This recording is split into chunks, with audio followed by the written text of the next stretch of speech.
فستیوالا چری بلاسمیان به زمان ژاپنی دبیجنه ساکورا کو ناو دارین گلاسین ژاپنیا لواشنگتن پایتخت امریکا پریوده شد.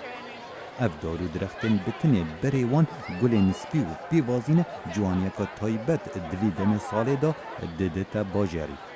لبهاره و سال وکو همون سالان پترجه 700,000 گشتیاران روی خوب کرنه واشنگتن بو بجداری کرنه لفستیوال اجتماعی چری بلاسم و تماشا کرنه گلین دارین گلاسن ژاپنی ترنگین. از لویر مال دی سی جوانترین باجر امریکا من پخوشه لویر بجیمو از حجل چری بلاسم دکم. چری بلاسم دیروکه که تایبت خو هیا و بودم پترجه 100 سالان ودگرده و لدم ژاپن 3000 دارین گلاس کرینه خلات بو امریکا وکو نیشانه که دوستانیه و وجاندنا حوالبندیه.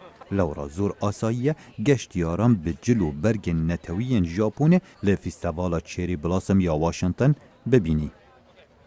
بدریجه یا برخاری بار پوتامیک او دناف واشنگتن دا درباز دبت دارین چری یان ساکورا چاندینه و اوه هلکفتکه بو لگهاندنا خلکن جدا جسرانسری جهانه.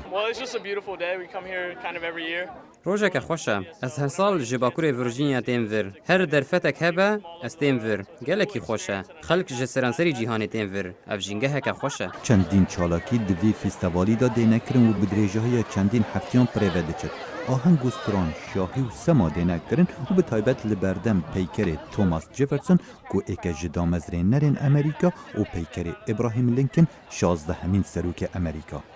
فستیوال هفدم دیگل به هم ودانا خوندنگه ها لدورا واشنگتن دی سی و اوه در فتک بو مال باتان کیف و خوشی و گرنجینه لسر روی زاروکن خوب پیدا بکن.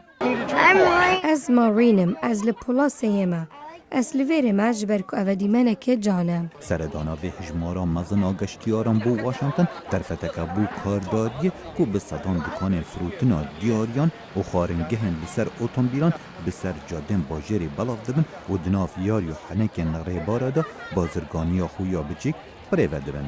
فستیوال دیگل بهار دست پیدا کرد و لیگل بهار بدماهی کرد لدریجه بیادگاری جوان و ویان و حوالبندیه ددد. خالد فتاح، دنگ امریکا.